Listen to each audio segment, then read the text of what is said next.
Assalamualaikum warahmatullahi wabarakatuh. Selamat siang Ibu.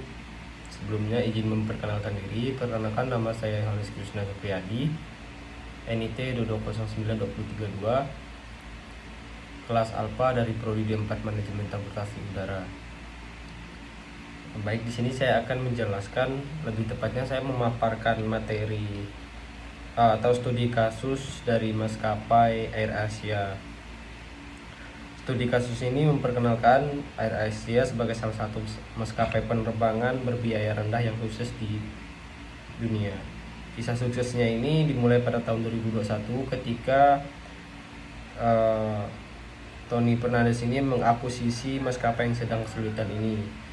Di bawah kepemimpinannya, AirAsia berhasil mengubah langkah industri penerbangan di Asia Tenggara. Baik, saya akan menjawab pertanyaan-pertanyaan dari studi kasus tersebut. Pertanyaan pertama adalah mengenai analisis SWOT.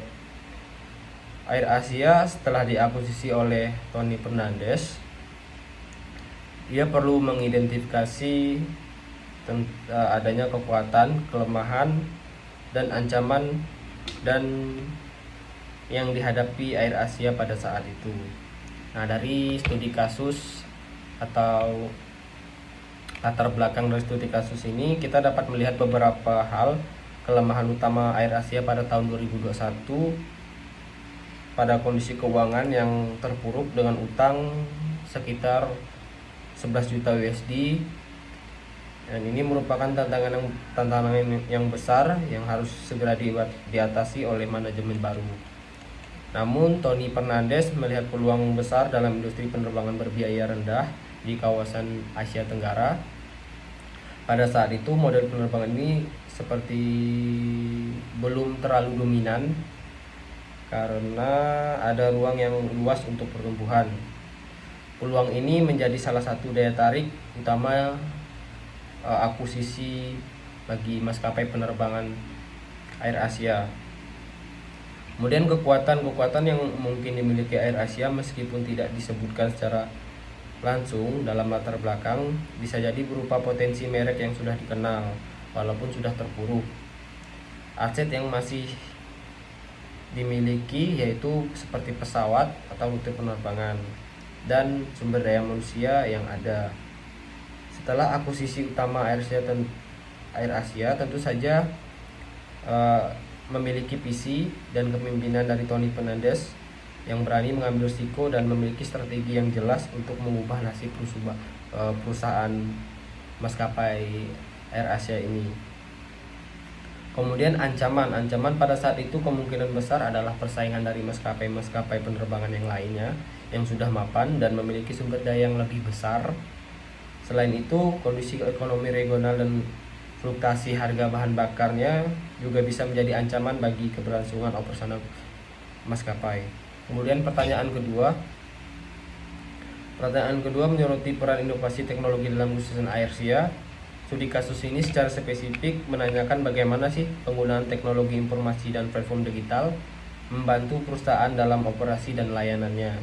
Nah, dalam konteks maskapai penerbangan berbiaya rendah, teknologi informasi dan platform digital memainkan peran krusial dalam efisiensi dan pengurangan biaya. Nah, maskapai AirAsia kemungkinan besar memanfaatkan sistem pemesanan tiket secara daring yang memungkinkan pelanggan untuk memesan dan membayar tiket secara langsung tanpa melalui agen perjalanan. Ini juga dapat mengurangi biaya komisi dan operasional penumpang. Kemudian pertanyaan ketiga membahas tentang tantangan di masa depan. Studi kasus ini meminta pandangan mengenai tantangan yang mungkin dihadapi AirAsia, maskapai AirAsia di masa depan dan bagaimana perusahaan dapat mengatasinya.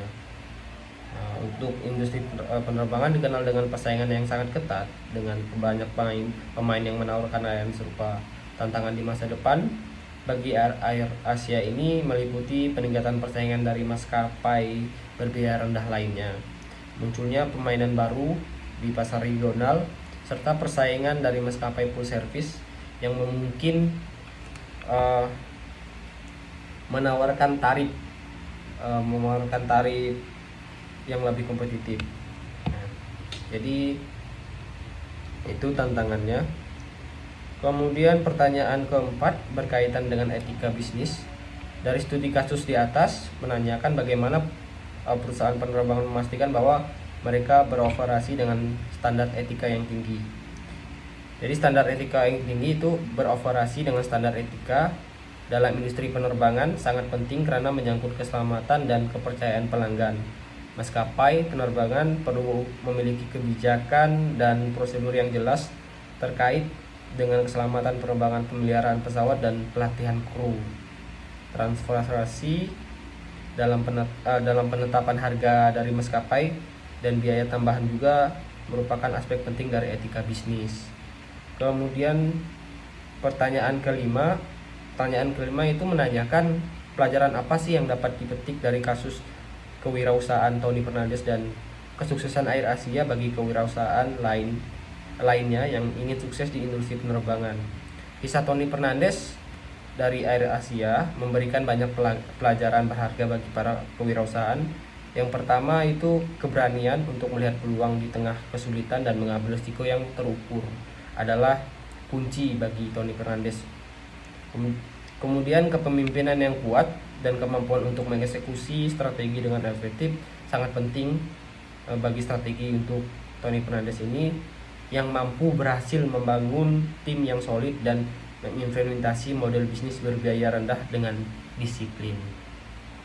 Mungkin itu saja yang dapat saya paparkan dari studi kasus maskapai Air Asia ini. Mungkin jika ada kesalahan atau penjelasan saya yang kurang jelas, mungkin kalau ada kesempatan lagi untuk menjelaskan atau memaparkan materi ini, saya sangat ingin dan sangat belajar keras untuk memaparkan materi ini dengan baik. Sekian video dari saya. Wassalamualaikum warahmatullahi wabarakatuh. Selamat siang Ibu. Terima kasih.